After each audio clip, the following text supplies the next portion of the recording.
Hey, it's NPR's Book of the Day. I'm Andrew Limbaum.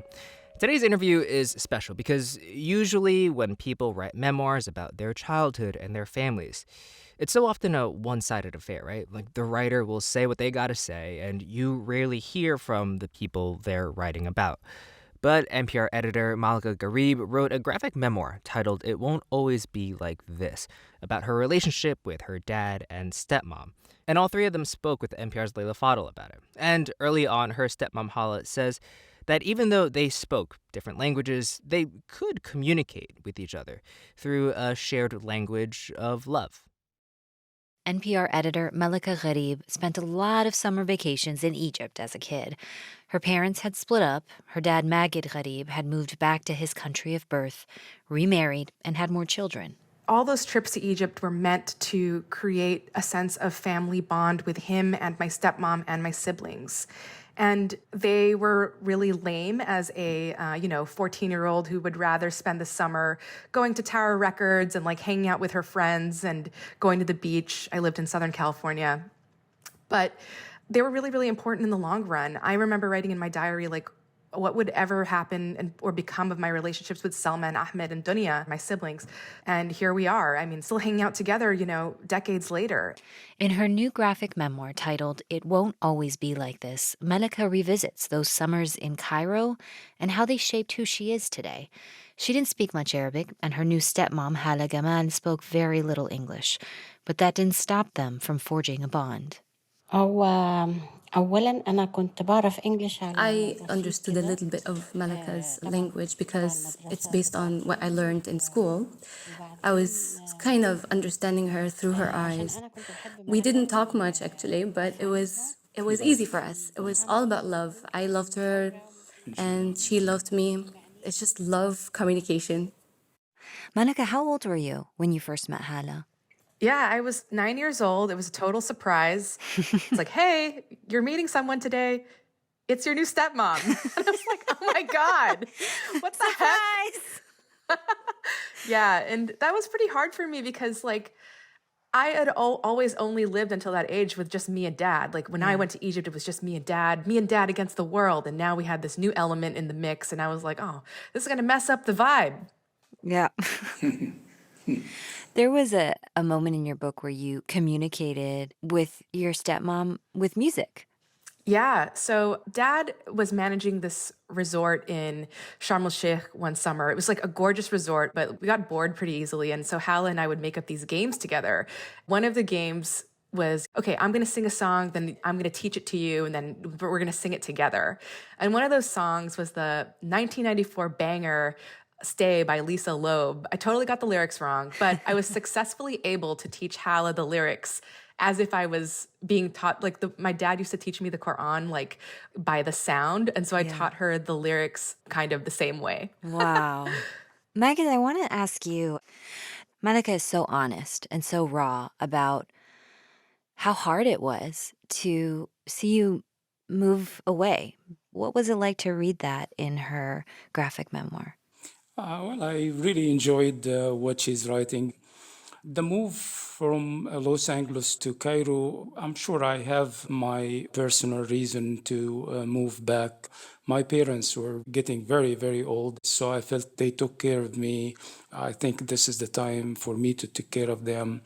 I made decision to go back, and after long, long search, I find Hala, and she was perfect for me, and she gave me three beautiful kids. Malaka, do you mind if you open your book to page 154 and 155?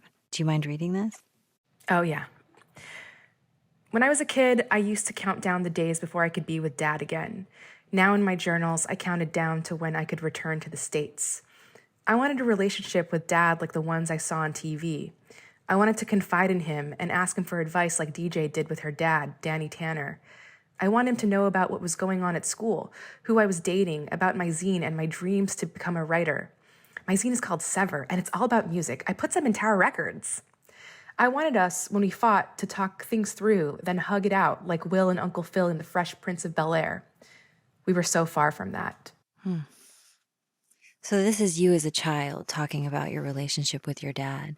What's it like today? I mean, you're sitting here having a conversation about a book about your relationship.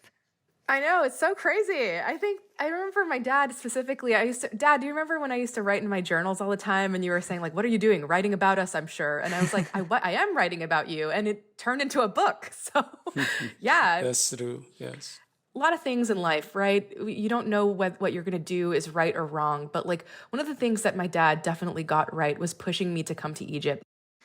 But there were times you were a teenager and you felt like you didn't fit in, right? And that is most captured in the family portrait that your dad insisted every year on having. He wanted a picture of all of his kids together and his wife. You hated those portraits. Can you talk about that? Oh my gosh. Yeah, those portraits, I hated those portraits. So like it was very clear that Hala is like a very light-skinned Arab, and so is my dad. And my 3 siblings are also very light-skinned Arab. And then I'm here, this like dark-haired, dark-featured girl who is like significantly older than the rest of the children. It did draw attention to the fact that I was just this person who kind of swooped into their lives every now and then. Who am I to these people? Who am I supposed to be in my dad's life now?